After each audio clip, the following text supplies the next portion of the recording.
and welcome back. In the last video that I pushed out, I covered basically the 3 Ironmans that I did in that 5-week stretch, and I didn't want the video to get too long, so as I mentioned, I was going to separate it out. The first video really just talking through the nuts and bolts of how the races went, how I felt, thoughts about it. This one I really want to focus a little bit more on the takeaways that I grabbed that are going to help me be a better athlete, help me be a better coach, and maybe help you all who tune in to watch this learn a thing or two or take a few nuggets of wisdom, ideally from this video as well, or from that experience. It's obviously not a normal thing to do for people who especially are doing this for a living. Obviously there's been numerous cases of people doing crazy, a number of big races, Ironmans, back to back, whatever. But you don't see professional athletes who are still doing this as their full-time job, doing something like that. And if I think about it again, would I do that same thing again? It would really depend on the situation. It would have to be a little bit of a different scenario. The third one would probably have to be the least important in terms of overall results. For example, if next year I was chasing the Pro Series again and there was 2 Pro Series races close together and the third one wasn't, that could be an option, because I definitely felt very flat on the third one, and I needed that one to go better than it did, or I really wanted that one to go better than it did.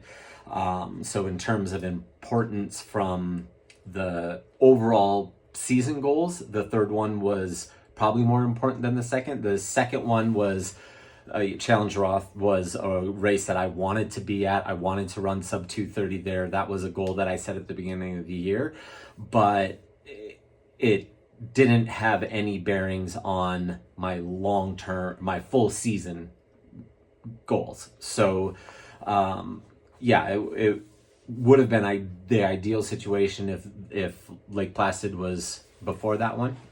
That's obviously, I don't get to control that, but that would have been a better scenario.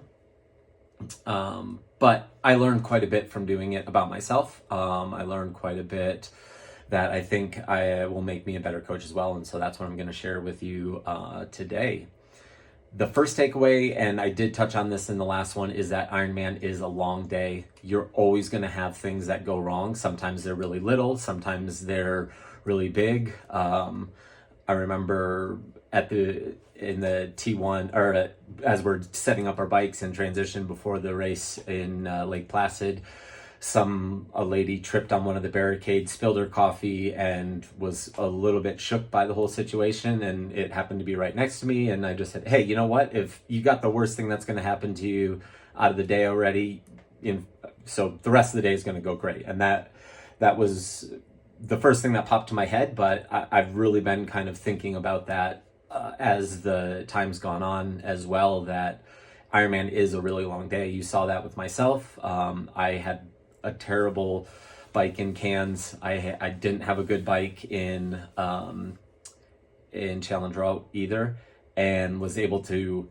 salvage something positive out of the day. Wasn't necessarily what I went to the races for, but I was able to stick in the race or get back in the race after some low points or some negative self-talk or pity party or whatever you want to call it, and go out and in both cases put together a really great run. And I ran up into 5th at Cairns, and I was able to run sub 2:30 at Challenge Roth, which was the goal. So both ended up having positive outcomes, even though I didn't necessarily get the result that I wanted.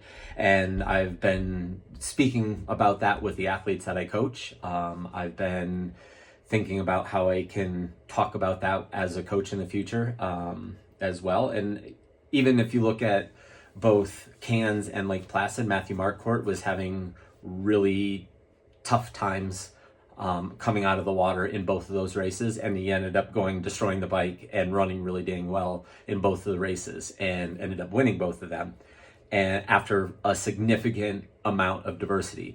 It takes a lot of mental toughness to do something like that, and That's something that I've always worked on developing throughout the career. It's a lot easier to do that when your emotional battery is fully charged, and I've been better at making sure that's fully charged going into big races. I wasn't fully charged going into Lake Placid, and when things got tough, especially the last K of the run, I wasn't as locked in and laser focused as I was in the previous two races, and that cost me at least one place, if not two, which means the difference in my world is the difference between paying to work and breaking even or making money on the day. Those were the one or two places. 11th place is the first one that pays to work, and I missed that. And so that's another takeaway is making sure that you're both physically and mentally as fully charged as you possibly can as you go into your high priority races.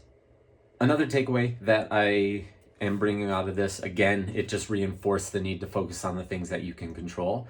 I definitely could not control in the moment or at the time when my back started getting really upset in Cairns. There's nothing that I could do about that. I could wallow in the fact that it really, really hurt, and I was really, really uncomfortable on the bike, and I couldn't, if I was in the bars, I couldn't put any pressure on the pedals, and there were points in the race where I did. I had to constantly talk myself out of that and just get off the bike as soon as you can, do what you can, save as much time as you can, and see what happens on the run. And so I fought with that in all three races, a lot more than I have had to in a lot of the races in the past, but I two of the three, I was able to kind of fight through that, and Lake Placid, I was tired. Mentally, physically, I was a little bit tired. I had a decent day overall compared to the last two times there. The field was stronger. I needed to be better to get any sort of result that I wanted. I knew that. And yeah, I didn't do as good a job of winning the mental game in Lake Placid as I did at Challenge Roth and in Cairns, and the results showed that. So that's another big takeaway is, being able to and willing to focus on things that are in your control. Don't let the things that you can't control ruin your day. Another takeaway is to be flexible with your training between those races. When you're pushing races close together, you have to change the way I would normally recover. If I was doing a normal Ironman, I never run for 7 days after an Ironman if the run goes really well and I'm able to run myself into the ground. If things go poorly on the run, that might change. But I really do not like to do full body weight runs for a week after that hard marathon, especially after a 2:30 marathon in Cairns.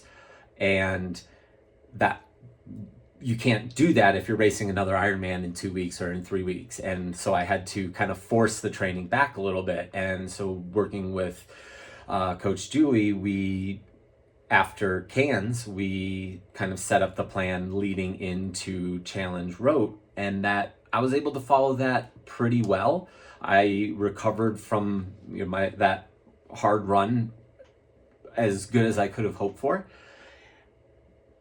But the bridge in between Roth and Lake Placid was a lot more difficult on me. I wasn't feeling good on the run especially, and we had actually, on that day 7 where I would normally be running, that would have been, with the plan that we laid out, that would have been my third run day in a row. So I ran full body weight Friday, a brick run on Saturday, and then on Sunday I was going to do basically a track session to try to force the body to start firing again. And I did a long warm-up and tried to do my first sets of 100-meter openers, for lack of a better term, and I had no pace change. I couldn't hit 70.3 pace on a week before the race, and so I ended up just pulling the pin on the main set for the first time in probably 3 years, that I've actually not executed the session that was written to the best of my ability. I made a conscious decision to pull the pin. That's not true. I did the same when I hurt my knee leading into Kona. There was a run where it was so painful I couldn't straighten out my knee. I had to pull the pin and walk in.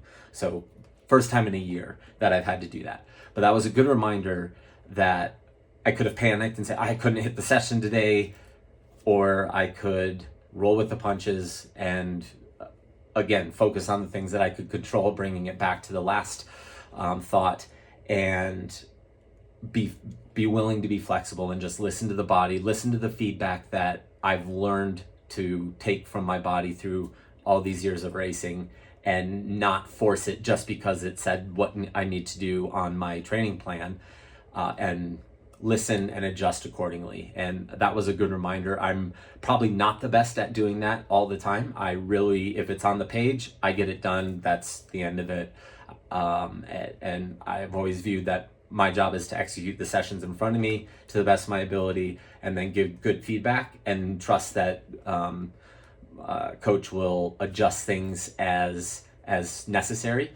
And so if it hasn't been adjusted, it's getting done. But that was a rare circumstance where I was willing to do that, and I thankfully didn't panic because of it. I just rolled with it and adjusted the rest of the week going forward again, and yeah, it turned out okay. I ran the exact same time essentially that I've ran the last 2 years on that course, so it turned out being the right call for sure.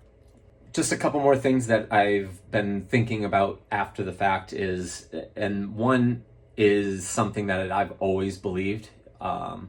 There's times where you need to take risks, and there's times where you don't want to. And it's always a decision-making risk versus reward. What can I gain and what can I lose, and what could it cost me? And that was both something I was thinking about leading into, do I do all these 3 races on 3 different continents in 5 weeks, knowing the likelihood that it was going to be a very difficult 3rd race? Or do I change my approach or change my plan? What does that cost me? In my perspective, having a bad race at Lake Placid, which I did not have a good day. It wasn't awful, but it wasn't a good enough day. Having a bad race of Lake Placid, all it costs me is it puts more pressure on the World Championships.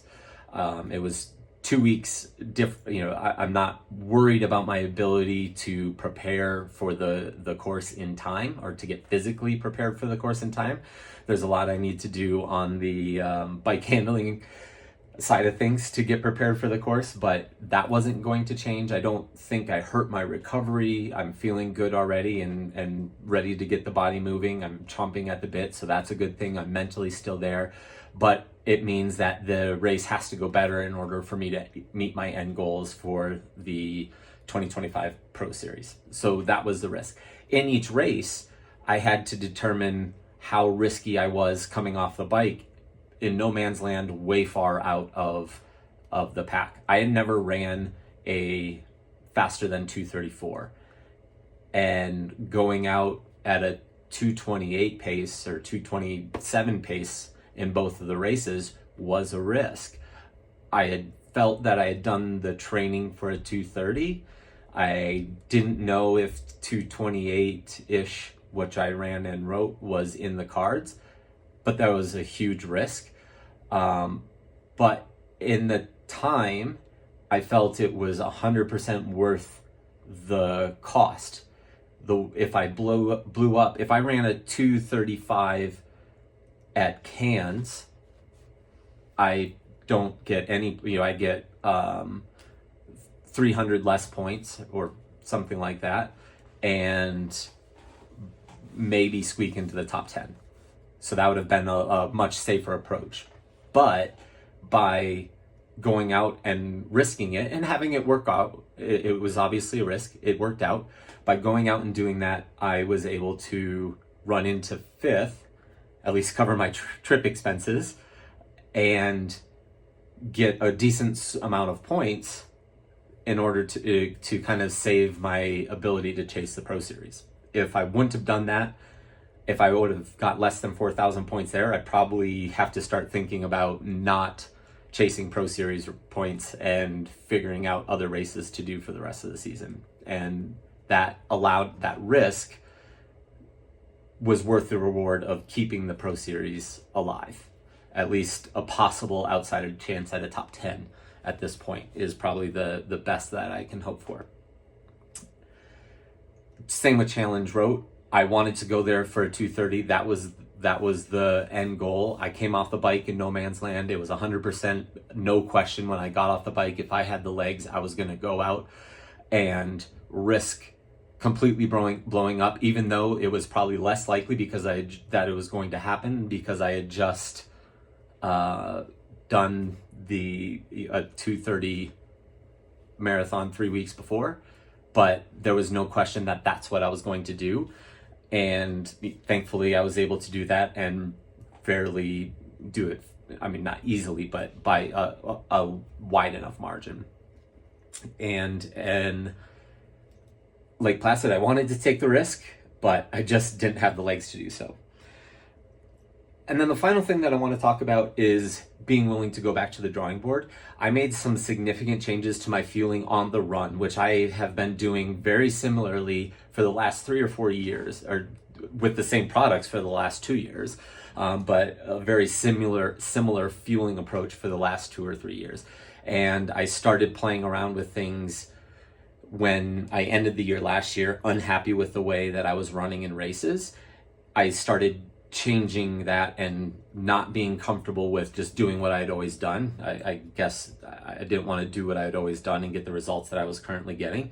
I wanted to be able to take that next step forward, and I definitely think the fueling changes that I made were important to that, are an important part of me being able to run a 6 minute PR. I guess I'd gone 2:34 low and went 2:28 low. So that was a big part of being able to finish the last 10K a lot stronger than I have in the past. I've always gone out and paced hot at the beginning. I like to do some of the work early. That's something that I've always done. But this allowed me to finish and still be feeling relatively well and not be cramping in the last 10K. I'm also going to take that approach moving forward. There wasn't time to do this when you've got 3 races really close together, but I'm going back to the drawing board on a number of things on the bike. How I am approaching training, I'm going to make some significant changes there leading into the Ironman World Championships.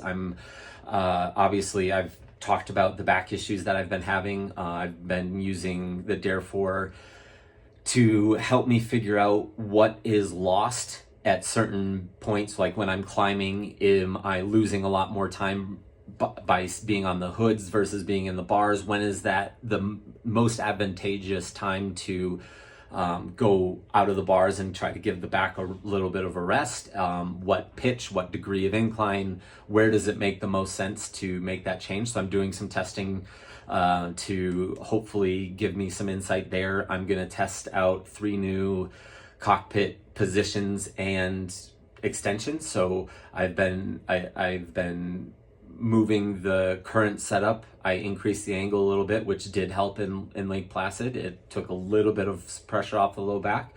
I'm going to try a couple new things there as well and do a lot of testing. I'm moving around some bottles. I want a lighter setup for all the climbing in the first half of the bike at Nice. And so I'm going back to the drawing board on that front and not being afraid to make some changes to things that I've been doing for a long time. And yeah, hopefully those takeaways, you're able to take a few nuggets away from that, or at least made it this far into the video and enjoyed, I guess, the recap and takeaways that I've had. We'll have another video out here pretty shortly with some of the bike changes that I'm doing and a report on what I've learned using the Dare 4 as well moving forward. So make sure you hit the subscribe button if you haven't already, and we'll see you next time.